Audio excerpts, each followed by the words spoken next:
Biasanya kalau udah ada retak rambut gini, dia ada peyang nih di sebelah sini nih. Cara ngedeteksi ada peyangnya seperti apa? Halo guys, Assalamualaikum warahmatullahi wabarakatuh. Ketemu lagi sama gue Iwan DS. Di video kita kali ini akan membahas sedikit ilmu nih buat kawan-kawan. Karena memang udah lama nih kita nggak ngupload ya. Jadi memang ada sedikit kesibukan yang memang harus dilakukan. Jadi nggak bisa ditahan-tahan. Nah, seperti dilihat ini lagi banyak banget kerjaan. Jadi kita memang nggak bisa ada sela sedikit untuk bermain-main dari kemarin. Akhirnya ya ini yang sedang kita kerjakan semua. Mudah-mudahan cepat selesai. Videonya juga pasti akan upload terus gitu. Oke brother, jadi kedatangan satu helm yang memang lumayan berat ya. Lumayan berat permasalahannya. Cuma ini bisa dijadikan pelajaran ke depannya buat kawan-kawan untuk mendapatkan sebuah helm yang memang kita artikan helm ini aman, nyaman, dan layak untuk dipakai. Helm ini memang habis crash, tapi si pemiliknya juga minta di repair itu bukan untuk dipakai kembali sama dia. Helm ini akan dijadikan kenang-kenangan sama dia. Yang penting helmnya rapi dulu, helmnya bagus untuk meninggalkan luka lama. Dalam artian dia ingin menghilangkan trauma di aparelnya dia ya, baik itu jaket, helm, sarung tangan, dan lain-lain. Helm ini bisa kita jadikan contoh untuk kedepannya bila mana kawan-kawan mau beli helm yang ciri-cirinya mungkin sama seperti helm ini. Dalam artian sama, mau helmnya apapun, kalau ada ciri-ciri seperti ini, kalau bisa, jangan sampai dibeli. Karena apa? Karena biasanya helm yang seperti ini bekas crash parah atau memang sudah ada, bisa diartikan IPS-nya udah peyang ya. Nah, kalau IPS-nya udah peyang itu umumnya itu terjadi karena ada benturan yang parah. Shell-nya mah tetap bulat, IPS-nya juga kelihatannya tetap bulat, tapi kita nggak pernah ngelihat kondisi di dalam IPS-nya yang nempel ke shell itu kondisinya seperti apa. Ini helm ini dijadikan pelajaran juga sama si yang punya, bahwa memang waktu berkendara tuh harus benar-benar prepare banget. Dalam artian helm ini waktu pas dipakai kemarin crash, lepas. Karena apa? Ada satu hal yang dilupakan sebenarnya sama si usernya. Sepele sebenarnya, cuma ya itu dia harus meluangkan sedikit waktu gitu. Nah, jadi helm ini waktu pas dipakai sama yang punya sebenarnya kepake. Cuman pas waktu nabraknya helm ini lepas. Akhirnya apa? Ya jadinya seperti ini.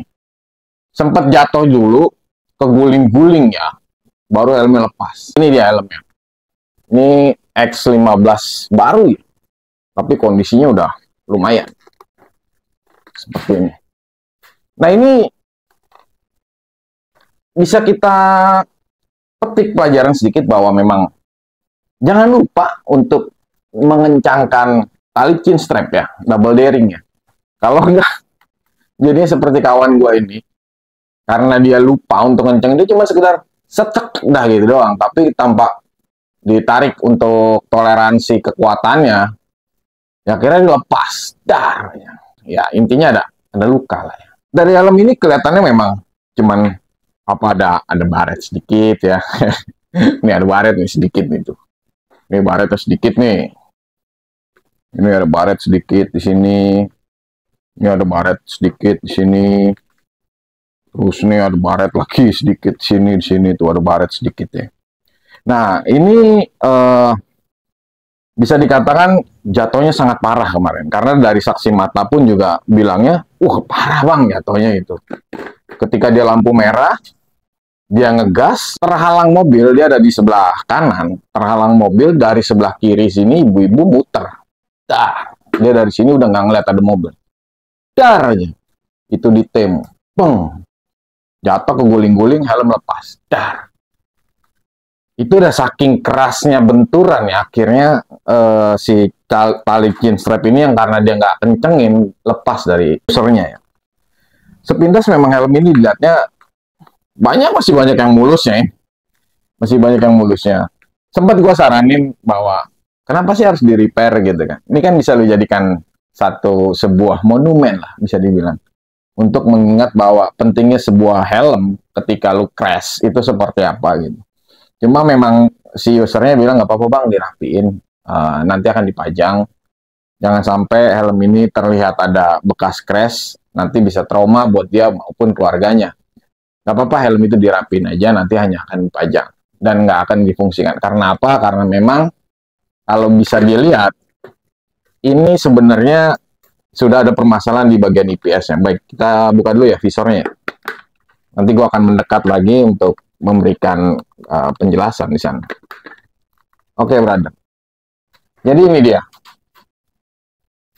Ini benturan ini lumayan parah. Mungkin jatuhnya miring ya. Miring dan keguling-guling ya. Jadi kalau kita dilihat sepintas nih memang IPS-nya ini masih tetap bulat ya. Nggak ada yang peyang, nggak ada yang apa. Tapi peyangnya itu bukan di bagian sini nih. Peyangnya bukan di bagian sini, tapi di bagian yang ada di nempel ke shell-nya. Gimana caranya kalau memang IPS-nya nggak bisa dibuka? Memang sulit ya. Caranya gampang. Caranya cukup ditekan-tekan aja. Kalau IPS yang masih normal, dia biasanya nggak akan ada bunyi. Walaupun ini udah standarisasi udah FAM ini. Ini ya. Tuh. Ini sebenarnya kalau dilihat nih, mungkin kalau terang ya, kalau ini nggak kelihatan ya. Ini kalau terang nih, ini ada ini nih, ini ada retakan nih. Nah, itu adalah maksudnya kenapa IPS helm itu dibikin warnanya hitam. Karena kalau IPS warna putih, biasanya kalau ada retakan rambut atau retakan gimana, bekas crash atau bekas tekanan ya, dia nggak akan kelihatan. Tapi kalau IPS-nya warna hitam seperti ini, ada retakan dia kelihatan nih. Ini ada retakan nih di sini nih. Tuh ada retak-retak rambut nih udah lumayan banyak. Bagian sini masih aman, bagian bawahnya sini nih masih aman, tapi bagian yang sini nih yang parah. Karena udah ada retak rambut.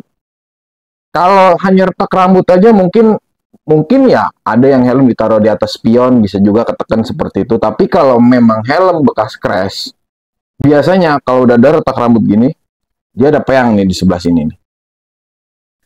Cara ngedeteksi ada peyangnya seperti apa, tinggal kita tekan aja. Kalau ditekan seperti ini, IPS biasa, ini nggak ada bunyi nih. Ini diem aja dia. Tapi kalau udah kita tekan bagian yang peyang nih, bunyi nih. Wah, tuh. Karena dia sudah ada ruang ke dalam ya, dekok gitu. Kalau waktu pas kehantam ini, IPS itu mendelep. Tapi ininya dia tetap normal lagi, karena dia sifatnya ini kan rada lentur ya, kalau composite fiber. Tapi kalau untuk IPS, dia pasti akan mendelep. Akhirnya apa? Pas ditekan, nah, dia udah ada ruang nih di dalamnya. Tuh. Nah, kalau ini yang ditekan nggak ada bunyi. Bunyinya bunyi tangan kita aja tuh. Tuh. Ini kita tekan-tekan ya. Sorry ini nggak kelihatan. Ini kita tekan-tekan tuh nggak ada bunyi ya. Tapi kalau ini ditekan nih. Nih. Nah, tuh. Dia karena bagian dalamnya sudah ada ruang ya. Dekok gitu ya. Kenapa alasannya bang, helm seperti ini udah nggak layak dipakai lagi, apalagi yang namanya mungkin kawan-kawan mau pakai dalam rangka untuk balap atau kompetisi ya. Jadi helm seperti ini memang sudah sangat tidak rekomendasikan, karena apa? Daya serap benturannya sudah hilang, dan sudah ada ruang di dalamnya yang cukup akan membuat sesuatu bisa dibilang tidak safety lagi dipakai.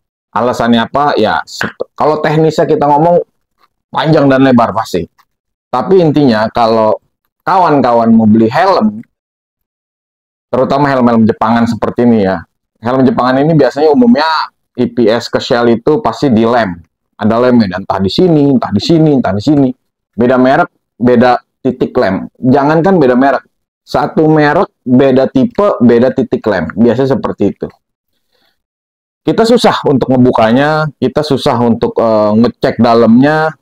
Ya mau nggak mau, ngeceknya paling gampangnya seperti itu aja. Dilihat dari dalam sini, sudah ada retak rambut belum? Kalau ada retak rambut, kita udah pasti harus curiga. Minimal helm itu sudah pernah crash. Apalagi kalau ngeliat dari helmnya sudah ada mungkin ganti warna, ganti motif gitu ya. Karena ganti warna dan ganti motif biasanya ya kalau orang berbicara, gue udah bosen bang motifnya, ya kenapa nggak lu jual? Lu cari aja motif yang baru kan gitu. Daripada lu repaint dengan motif baru, yang mungkin juga kosnya akan lebih besar juga ya, dan helmnya juga pasti akan turun harganya. Jadi menurut gua yang biasa gua dapatkan di sini, kemungkinan helm repaint itu ada dua memang. Antara satu untuk menutupi kekurangan dari helm tersebut, entah itu bekas crash, ada lecet atau baret dan segala macam, dan yang kedua memang orangnya kelebihan duit. Dalam artian ya dia pengen ganti motif dengan resiko yang sudah sangat dia pahami gitu ya. Nah, kalau mendapatkan helm yang bekas repaint, warnanya juga udah nggak wajar, entah. Lu lihat dulu tahunnya, mungkin helm tahun tua, warnanya kok masih bagus banget ya. Nah, lu cek dulu nih helm benar-benar new all stock, apa memang repaint, atau memang sudah ada modifikasi dari warna ya. Nah, itu harus lu cek dalamnya. Dalamnya lu cek, kalau IPS-nya udah kelihatannya udah nggak baik ya, IPS-nya juga udah mulai, ya lu lihat pasti ngeliat lah, kalau helm baru sama helm lama, IPS-nya pasti udah ketahuan dari warna, dari kelenturan, ya, dari ya banyak segi lah. Apalagi kalau udah ada retakan, nah itu lo harus skip. Satu itu dari retakan, kedua lu tinggal tekan kayak tadi kayak gua. Kalau ada suaranya yang engkek tadi ya, nah seperti ini lebih baik lu skip karena apa? Memang di dalamnya sudah ada cekungan ya, yang dia artinya ini PS nih rata ya, harusnya nempel ke shell begini. Ternyata dia waktu pas kebentur, ini kan kebentur, dar. Nah IPS ini dekok begini nih.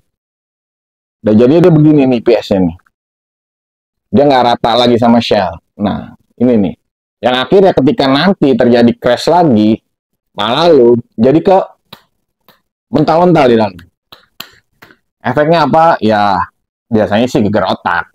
Paling mudahnya sih seperti itu, pusing, mual, akhirnya ujung-ujungnya modar. Biasanya seperti itu gitu. Diharapkan jangan lah ya.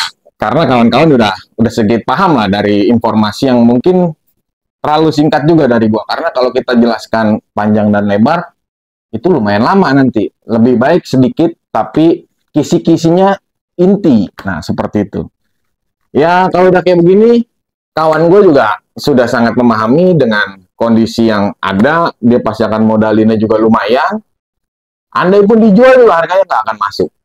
Jadi, memang sudah diputuskan helm ini dirapikan, dilengkapi semua spare part yang hilang, baik chin fan, baik rear fan, lecet-lecetnya, apa segala macam, visor, karet. Untuk repairnya aja juga udah lumayan. Satu, karena memang jasa, kedua memang dari kelangkaan dari spare partnya ya. Jangankan X15, X14 saja spare partnya langka. Maka itu kawan-kawan rada kurang-kurang gimana gitu sekarang pakai SUI. Karena apa? Ya kelangkaan spare partnya ini yang rada-rada nggak masuk akal. Padahal di sini udah ada authorize-nya, udah banyak pemakainya, tapi spare partnya langka. Akhirnya ya mengurungkan memilih merek yang lain. Jadi segitu aja dari gua. Mudah-mudahan informasi yang singkat, padat, dan ya boleh dibilang kurang jelas juga bisa ditangkap, diserap sama kawan-kawan bahwa intinya jangan memilih helm yang ada minus di bagian IPS-nya. Baik itu ada retakan rambut warna putih atau ada bunyi di IPS-nya. Artinya IPS-nya memang sudah ada lekukan atau cekungan yang di dalam yang nanti lu pakai biasanya udah nggak safety lagi. Nah nanti ada yang nanya lagi, kalau IPS warna putih gimana bang? Nah itu yang sulit. Kalau memang ngelihat nggak ada retak rambut, biasanya kalau warna IPS putih itu rada sulit ngeliat itu ya paling tinggal lu tekan. Nah ini udah kendornya toleransi antara gap IPS sama shell ini udah terlalu jauh, jadi dia IPS-nya udah bunyi. Jadi segitu aja dari gua, mudah-mudahan informasi singkat ini bisa dimengerti dan bermanfaat buat kawan-kawan. Karena hobi kita nggak cuma sekedar helm doang, tapi kita juga harus memikirkan keselamatan kita dan orang yang kita sayangi. Segitu aja dari gua, Iwan DS. Ciao.